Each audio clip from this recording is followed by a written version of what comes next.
La meva amiga Martina i les falles. Hola, sóc Elsa i tinc 9 anys. Vull contar-vos com vivim les falles la meva amiga Martina i jo. Martina té 4 anys i és la xiqueta més especial que conec. No pot caminar ni parlar com nosaltres perquè té una malaltia rara, però això no li impedeix gaudir de les coses boniques com les falles. A Martina li encanten els petards. De veritat! Jo pensava que li farien por perquè fan molt de soroll. Però cada volta que encén un explotar, els seus ullets brillen i somriu.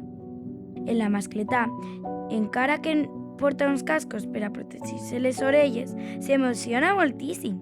Jo em tapé les orelles amb les mans, però ella només mira al cel, rient-se amb cada pum, pum, pum.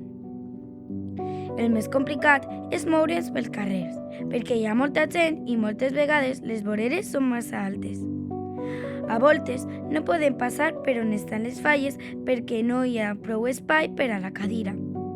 Quan passa això, els seus pares busquen altres camins i jo vaig davant intentar apartar la gent perquè Martina puga veure les figures grans. I encara que no ho puga dir, sé que li agrada perquè mou les manetes i dona colpets als reposabraços sempre que alguna cosa l'emociona. El dia de l'ofrena és el més bonic. Abans eixia en torrent, però ara ix en València perquè pot anar amb les altres falleres en la seva cadira. Martina va vestida de fallera amb un vestit blau clar i una mantelina xicoteta. L'any passat tots feren un passadís perquè poguera avançar i quan va arribar per a deixar les flors a la Mare de Déu, la seva mare li va ajudar a estirar el braç i col·locar el ram. Jo li vaig aplaudir i li vaig dir «Ho has fet genial, Martina!» I ella em va mirar amb eixos ullets feliços que ho diuen tot sense necessitat de paraules. Quan va arribar la cremà i les seves figures es començaren a cremar-se, Martina no apartava la mirada al foc. Jo li vaig agarrar la maneta i ella me la va agafar suaument, mentre es fuixava el fum i les flames ho il·luminaven tot.